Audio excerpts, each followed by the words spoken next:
Hey guys, it's Shaylin and I'm here today with another writing video. So today I'm going to be talking about dealing with writing slumps and low motivation.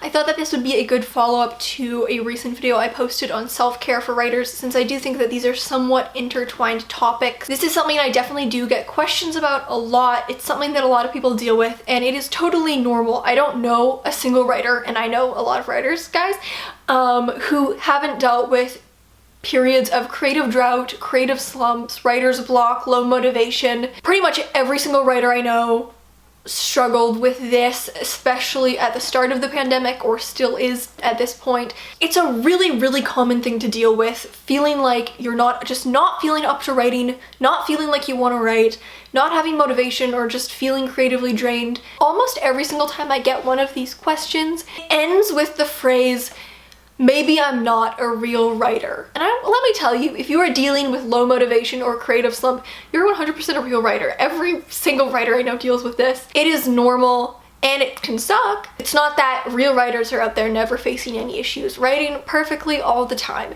I deal with creative slumps. Everyone deals with creative slumps.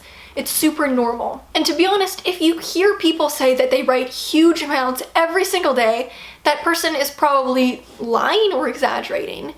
Or they're a professional writer and they have to, they don't have the option not to because it's their job, it's what pays the bills, they're on deadlines. Even when they are in a creative slump or they feel that low motivation, there's nothing they can do about it. Or maybe they're in some 0.0001% of writers who literally never deal with writer's block, creative drought, low motivation, or anything like that. But most people I know are going to deal with these things. It doesn't make you any less of a writer. It doesn't mean you're less skilled. It doesn't mean you're not cut out for this. It's very easy to feel ashamed for having these problems when we are in a culture that prizes how productive you are to society, encourages people to flaunt their productivity but never really share their struggles, and that's the bitch of capitalism for you, baby. And so as a result, people feel like failures or they feel lazy for just wanting to rest. Rest is healthy. In fact, I would say that rest is productive. You need to be able to rest your brain in order to be productive in the first place. There's absolutely nothing wrong with rest. Writing is like my favorite thing, and I will still go through periods, probably a couple times a year, where I just don't feel like it and writing feels like a chore. And then once I've rested a bit, it'll come back to me. The main thing to know when dealing with these kinds of creative slumps is that there is no one way to fix them, but with time you'll kind of learn how to analyze them. And the thing about dealing with a writer's block or creative slump, I'm just gonna say creative slump because I feel like that encompasses a wider range of things. That could include writer's block, that could include low motivation, whatever, etc, etc. The thing about a creative slump is that they don't always stem from the same root. They're not always caused by the same issue. I think that the most important thing is not to ask yourself, what's the solution to fixing a creative slump? But to be able to ask yourself, what's causing my creative slump? Because that will probably help guide you towards the solution. You kind of need to ask yourself what's causing it in order to be able to fix it. So I'm gonna go through a couple common causes of creative slumps and what you can maybe do to fix them. But it could be something totally different. And I think with time, you just learn to be able to analyze these things and therefore kind of diagnose them and address them. The more that you go through creative slumps and then get out of them, you'll kind of start to become more comfortable with the natural ebb and flow of your creative process. And you'll become comfortable with the fact that these creative slumps are just a part of my writing process. They're just a natural thing. They will pass. They've passed in the past. They've passed in the past. They've ended in the past. So the first really common type, I think, of creative slump is just that your project's not working. Oftentimes when your book gets stuck and you don't know how to progress, or you're at a difficult part, or you don't know what happens, or you're frustrated with the quality, you can lose motivation because you're not excited about the project. You're not excited to write it. You don't feel like sitting down to write it every day, because you're not happy with what you're producing. That can very easily and very quickly translate to low motivation. I can be on a roll writing my project for like a week and it's great and I feel on top of the world and invincible. And then my little baby god complex really comes to a swift and grinding halt when I get to a scene that I don't know how to write, and then suddenly the momentum is really dead and I'm just like kind of sitting there unhappy. So how do you fix it? The first way is to just power through the difficult part. If you were at a difficult part of your project, Sometimes what you have to do is just sit down and force yourself to write it, even if you know it's gonna be painful and even if you know it's gonna be bad. Because a lot of the time what happens is, it's like a knot, you know, you're going along, you hit this roadblock, this knot in the plot, you have to stop and untie it, and it can be painful, but once you get through it, you'll build momentum again. You're probably gonna feel kind of blah about your project until you work through the block, which is probably not gonna happen unless you sit down and actively work on it. I find when this happens to me, usually it only takes 1 or 2 days to get through the block. Usually I hate what I write. Like, the scene that I was struggling with, it's not that that scene turns out well, it often turns out terribly. But then once I'm past that scene, I get to content that allows me to build more momentum, and then I start to get on a roll again, and then I can go back and rewrite that scene at a later date. Or another great method to deal with this is to just write something else. I am the kind of person who likes to work on a lot of things. I like to bounce between different projects. That's what energizes me. If I work on the same thing for too long, I start to get really stagnant. I'm just sitting there with the same project for so long. Bouncing from project to project energizes me. Working on a short story energizes me for my novel and vice versa. And so that is something that I know works for me. So when I'm feeling in a period of low motivation, I recognize that it's a period of low motivation for this specific project. It doesn't have to be for writing in general, and so I work on something else.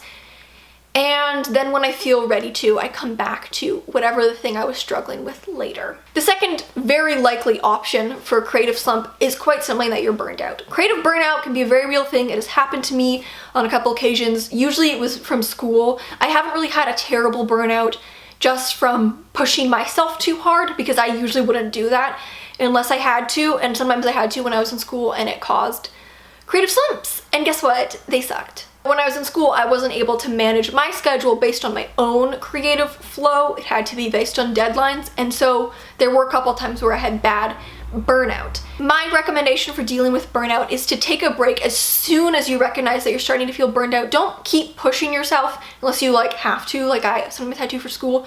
But as soon as you recognize you're feeling burned out and you're capable of taking a break, take a break. You need to let yourself rest your brain when your brain needs rest. And allow yourself to sink into that break and view it as something positive.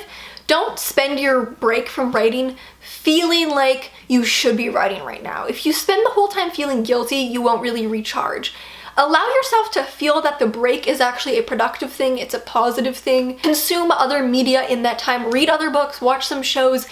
Allow yourself to kind of recharge your creative battery, and just embrace that a break is actually a healthy part of your creative process. There's no need to feel guilty about it. I do find the hardest part about breaks is that they can be really beneficial, but getting out of them is tough.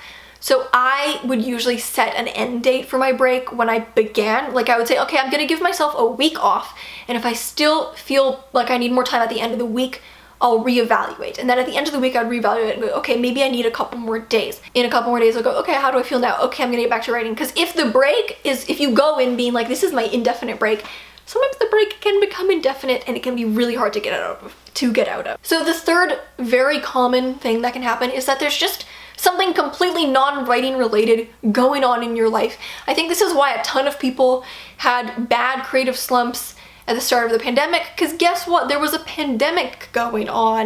Sometimes it can be hard to do your little creative endeavors when there's a pandemic going on. Life happens. That can affect your creativity. Your creativity is probably very intrinsically tied to your existence and your life. It's natural for things to impact it. If you have something else that's stressful going on and it's within your own life and maybe it's within your own power to address, I do think that was the hard thing about the pandemic writing slumps is, there's nothing I can really do about the fact that there's a world pandemic going on. You know, I'm just here living my life, trying not to get COVID. But if it's something personal within your own life that's stressing you out, I think that you have to address that first. Whether it's a mental health thing, whether it's just like there's this thing that I have to do that's really weighing on me, whether it's something happened that was kind of stressful and I need time to think about that and work through that, whatever it is, I think you have to address that thing first. The symptom here is not being able to write. You can't just address the symptom without looking at the cause, which is whatever it is that's stressing you out. Your self-care is always going to be more important than your creative output, so don't focus on the fact that you're not creating right now. Focus on whatever it is that you need to focus on in your own life. And it's totally okay to put writing aside for a bit to deal with things that you need to deal with. And then the final cause of a creative slump is sometimes you're just in a period of low motivation. Sometimes there is no cause. Sometimes you can't identify a reason. Sometimes you just don't really feel like it. Creativity is more of a wave than a linear line.